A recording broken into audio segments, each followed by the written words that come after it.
For a moment, things looked beautiful. The Fever offense opened the game with pace, movement, and energy. The ball was popping around the floor. Players were cutting with purpose. And Indiana looked like the high-octane offensive machine fans had been promised. Aliyah Boston slipped backdoor for an easy bucket. Kelsey Mitchell attacked in transition. The Fever pushed the pace at every opportunity. That is the identity Stephanie White wants. Speed, pressure, transition offense, constant movement. When Indiana plays fast, they become difficult to guard. Because Caitlin Clark changes geometry. The moment Clark crosses half court, defenses panic. Defenders start cheating toward her. Help defenders creep higher. Rotations become stretched. Passing lanes appear. That gravity is what makes Clark special. Not just the shooting, not just the assists, not just the highlights. It is the fear. Every defense in the league knows that one mistake against Caitlin Clark can instantly become 3 points. But Washington came prepared.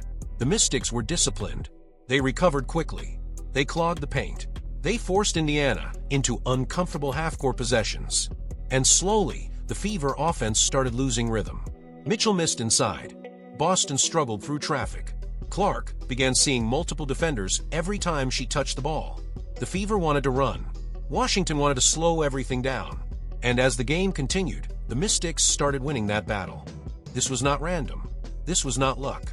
Washington clearly studied Indiana's tendencies. The Mystics packed the paint. They loaded up on drives. They collapsed the defense every time the Fever tried to attack downhill. And most importantly, they made life miserable for Caitlin Clark inside the arc. Clark finished just 2 of 14 from the field early in the game. That number tells the entire story. Washington refused to give her clean driving lanes. Every possession became physical. Every possession became crowded. Every possession became exhausting. When Clark attacked, there were bodies waiting. When she came off screens, defenders chased aggressively. When she looked for Boston in the pick and roll, Washington disrupted passing angles. The Mystics forced Indiana to play uncomfortable basketball. And for long stretches, the Fever had absolutely no answers. The offense became stagnant. The spacing disappeared. The ball stopped moving. And suddenly, the team that was supposed to be unstoppable looked completely disorganized. This is where championship-level depth matters. Because when your stars are struggling, role players must stabilize the game. But Indiana's supporting cast failed to consistently capitalize. Open looks were missed. Defensive rotations broke down. Communication disappeared. And Washington sensed weakness. The Mystics were not intimidated. That was the biggest surprise. Many young teams walk into an arena against Caitlin Clark and get overwhelmed by the atmosphere. But Washington looked calm, composed, prepared. Sonia Citron played with incredible poise. Georgia Amor controlled tempo. Shakira Austin dominated stretches of the game. Every time Indiana tried to build momentum, Washington answered. Citron attacked mismatches. Austin controlled the paint. The Mystics executed their defensive game plan with discipline. And most importantly, they played harder. That is the uncomfortable truth Fever fans do not want to hear. Washington simply played with more consistency, more structure, more defensive focus. The Mystics won the effort battle. Loose balls, rebounding, transition defense, second chance opportunities. These small details decide games. And throughout the night, Indiana kept losing those details. This was one of the strangest performances of Caitlin Clark's young professional career.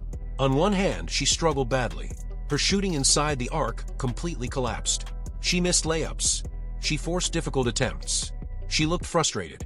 But at the same time, you could still feel her influence on every possession. Even while shooting poorly, Clark bent the defense. She created open looks. She pushed the pace. She energized the crowd. That is superstar gravity. The problem is that Indiana currently relies on Clark to solve almost every offensive problem. And that is dangerous. Because when a player carries that level of responsibility every single possession, fatigue becomes inevitable. The physical toll becomes massive. The mental pressure becomes overwhelming. And eventually mistakes happen. Washington understood this. They attacked Clark physically. They made her work constantly. Every screen became a battle. Every drive became contact. Every defensive possession demanded energy. By the middle of the game, you could see the exhaustion. Clark was still fighting, still competing, still trying to create offense. But she needed help. And for long stretches, that help never arrived. This is becoming a pattern. Indiana's rebounding issues are no longer isolated incidents. They are structural. The Mystics repeatedly generated second-chance opportunities. They won 50-50 balls. They attacked the glass with aggression. Meanwhile, Indiana often looked flat-footed. Players failed to box out. Defenders lost track of assignments. Long rebounds turned into extra possessions. These mistakes destroy momentum. A great defensive possession means nothing if you cannot secure the rebound. And throughout the game, Washington punished Indiana for that weakness. This is where Aliyah Boston's value becomes even more obvious. Boston fights. She battles. She absorbs physical punishment. But she cannot do everything alone. No center can survive an entire season carrying the rebounding burden by herself, especially when the bench frontcourt depth remains inconsistent. The Fever desperately need size. They desperately need physicality, and opposing teams know it. Every scouting report now says the same thing. Attack Indiana inside. Boston may quietly be the most important player on this roster. Caitlin Clark is the engine. Kelsey Mitchell is the scorer. But Boston is the stabilizer. She protects the paint. She organizes defensive coverages. She rebounds. She screens. She facilitates. She absorbs contact. When Boston is on the floor, Indiana looks more connected. When she sits, things often become chaotic. And against Washington, that problem became terrifyingly obvious. The moment Boston left the game with a lower leg injury, the entire structure of Indiana's frontcourt changed. Suddenly, Washington smelled blood in the water. The Mystics attacked the paint relentlessly. They targeted mismatches. They forced Indiana into uncomfortable defensive rotations. Without Boston anchoring the interior, the Fever looked vulnerable. That is the nightmare scenario. Because if Boston misses extended time, this roster suddenly looks extremely thin in the frontcourt. And that brings us back to the biggest criticism surrounding the Fever organization right now. Why does this team continue adding guards while ignoring interior depth? Indiana's roster construction has become one of the biggest talking points in the league. Fans keep asking the same question. Why are there so many guards? The Fever already have Caitlin Clark, Kelsey Mitchell, Lexi Hull, Sophie Cunningham, Ty Harris, additional ball handlers, additional perimeter pieces. Meanwhile, the frontcourt depth remains shaky. And against physical teams like Washington, those weaknesses become obvious immediately. Shakira Austin dominated stretches of this game. She controlled space. She punished mismatches. She protected the rim. Washington looked stronger, longer, more physical. Indiana looked undersized. This is not just about talent. It is about balance. Championship teams need roster balance. They need rim protection. They need rebounding. They need reliable backup forwards. Right now, Indiana still feels incomplete. And every game against a physical opponent exposes that reality further. If there was one player consistently keeping Indiana alive offensively, it was Kelsey Mitchell. Mitchell attacked fearlessly. She scored through contact. She pushed tempo. She hit difficult shots. There were moments where the Fever offense looked completely stuck. And Mitchell simply created something out of nothing. That is what elite scorers do. Mitchell's ability to generate offense remains one of Indiana's greatest strengths. But there is also a hidden problem. Because Indiana often becomes overly dependent on difficult shot-making.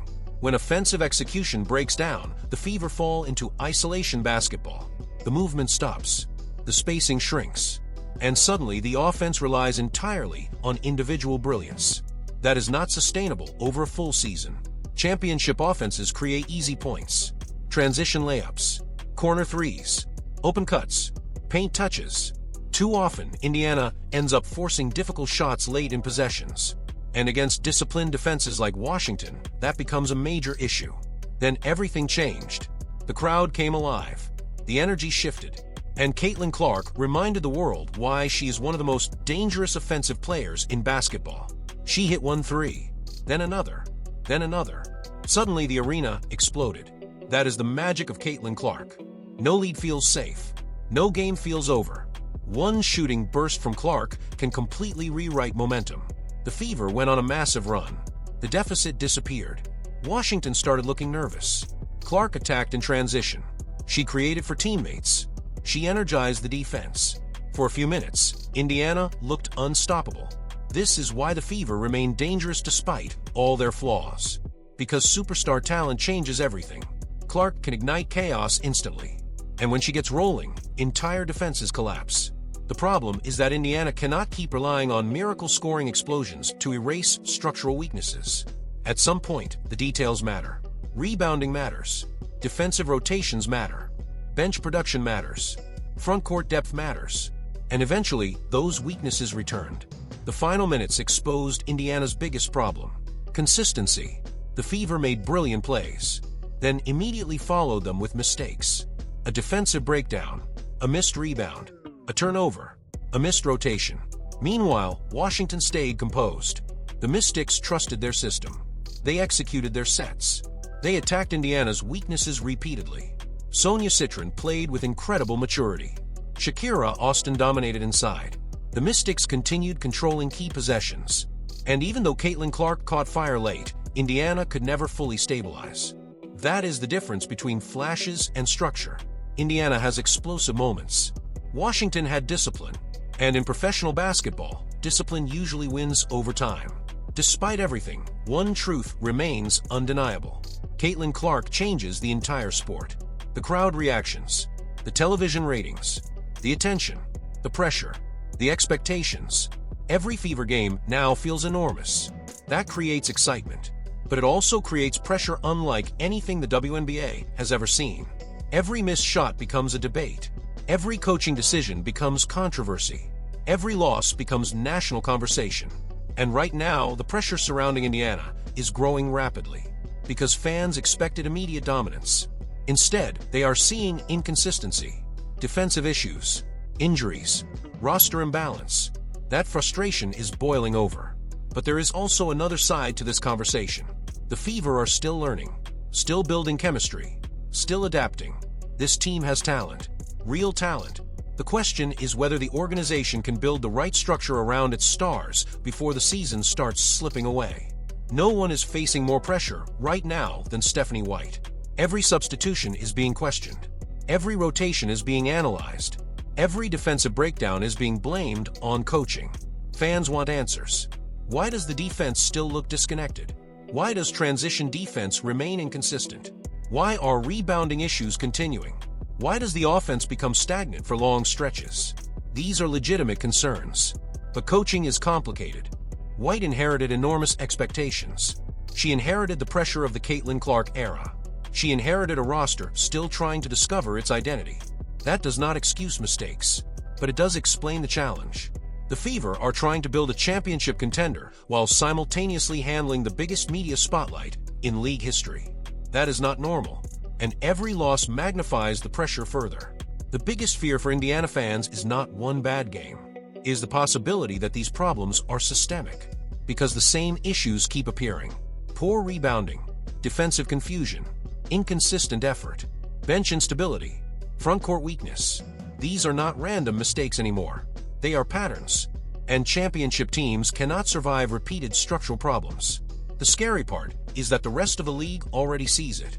Opponents know how to attack Indiana. They know how to crowd Clark. They know how to pressure the front court. They know how to exploit transition defense. If the Fever do not adapt quickly, teams will continue targeting those weaknesses all season long. Despite all the criticism, writing off Indiana would still be a massive mistake, because elite talent changes everything. Caitlin Clark can take over any game. Kelsey Mitchell can explode offensively. Aliyah Boston remains one of the best young bigs in basketball. This core is real. The flashes are not fake. When Indiana plays connected basketball, they look terrifying. They push pace. They stretch defenses. They generate momentum quickly. There are moments where the Fever look like a future dynasty. The problem is sustaining that level consistently. That is the next step. And that step is often the hardest one for young teams. One thing that cannot be ignored is how impressive Washington looked.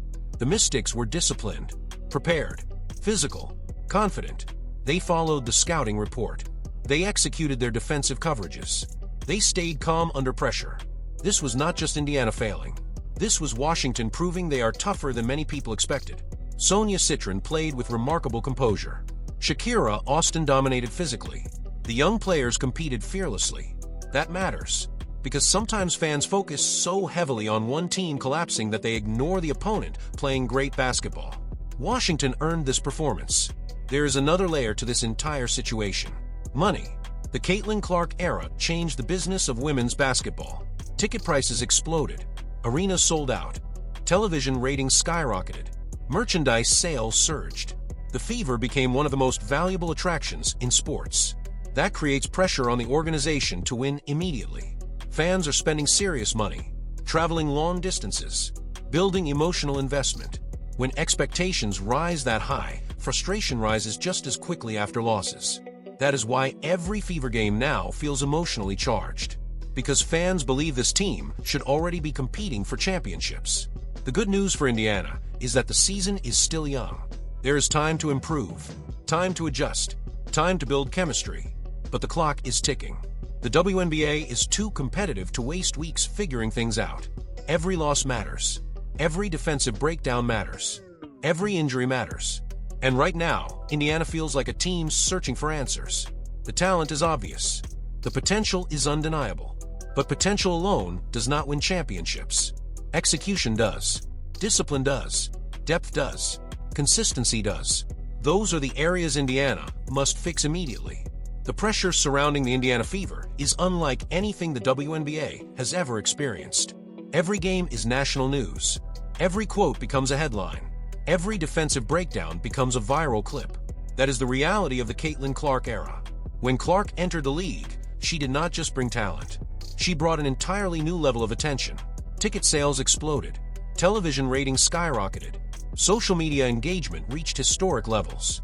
Suddenly, the Fever were no longer just another rebuilding basketball team. They became the center of the sports world. And with that attention comes impossible expectations. Fans do not simply want progress. They want dominance.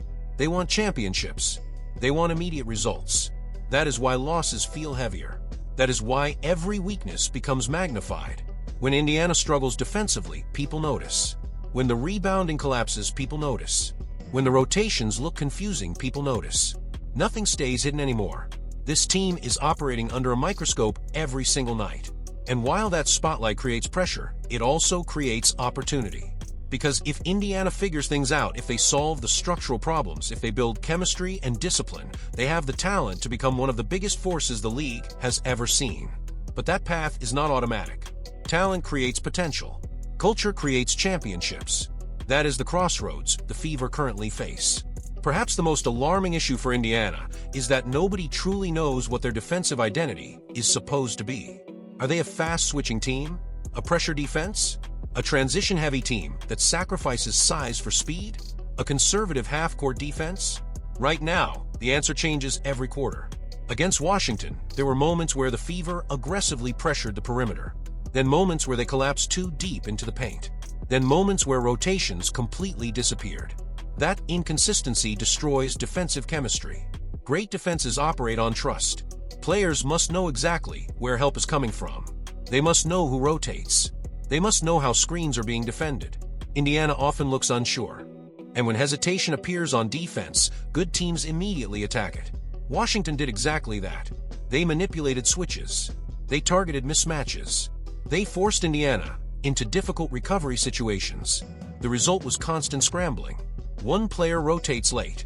Another overhelps. Someone forgets the weak side assignment. Suddenly, the Mystics get an open layup or an uncontested jumper. Those mistakes may seem small individually, but over the course of a game, they become devastating, especially against disciplined opponents. One of the hidden realities of this season is the emotional burden Caitlin Clark is carrying. Every arena is sold out because of her. Every national television game is built around her. Every opposing defense is designed to stop her. And despite all of that pressure, she is still expected to perform at a superstar level every single night. That is exhausting. There were stretches against Washington where Clark looked visibly frustrated, not because she stopped competing, but because she was trying to solve every problem at once.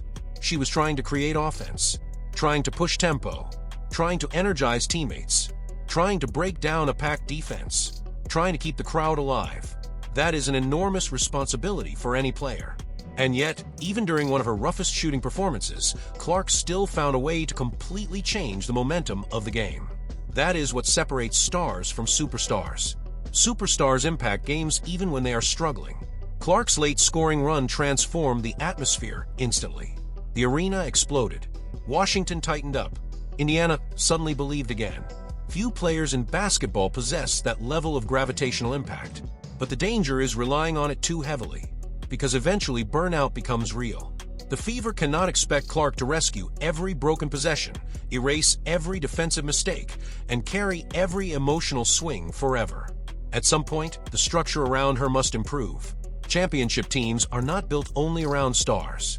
They are built around reliable depth. And right now, Indiana's bench remains one of the biggest question marks on the roster. Some nights the reserves provide energy. Other nights they disappear entirely. Against Washington, the inconsistency became obvious. The second unit struggled to stabilize momentum. Open shots were missed. Rotations looked shaky. The physicality dropped. That becomes especially dangerous when the starters need rest. Basketball seasons are long. Players get tired. Injuries happen. If the bench cannot survive important minutes, the entire roster becomes fragile. This is especially concerning because the Fever already asks so much from their core players. Boston absorbs constant physical punishment. Clark carries massive offensive responsibility. Mitchell handles difficult scoring assignments. Without reliable support behind them, fatigue becomes inevitable. And fatigue creates mistakes. Late rotations, poor rebounding, mental lapses, missed defensive assignments. Indiana cannot afford that if they truly want to contend. The criticism directed at the Fever front office is growing louder every week. Fans continue asking why the roster feels so guard-heavy while the frontcourt remains thin. The logic is understandable. The Fever clearly have perimeter talent, but against bigger, more physical teams, the lack of interior depth becomes glaring. Washington exposed that reality repeatedly. Once Boston left the floor, Indiana suddenly looked undersized and vulnerable. The Mystics attacked the paint without fear. That cannot happen to a championship contender. A team built around Caitlin Clark should prioritize spacing, rebounding, and interior protection. Instead, Indiana often feels incomplete. There is offensive firepower. There is excitement. There are flashes of brilliance. But there is not enough physical balance. And until that changes, teams will continue targeting Indiana inside. Culture is one of the most overused words in sports. But it matters. It matters because talent alone eventually reaches limits. Culture determines how teams respond after losses, how players communicate, how hard they defend, how disciplined they remain during adversity. Right now, Indiana is still searching for its culture. There are moments where the Fever look connected and energized. Then there are moments where frustration visibly spreads across the floor. Championship organizations build habits. Sprint back on defense. Box out every possession.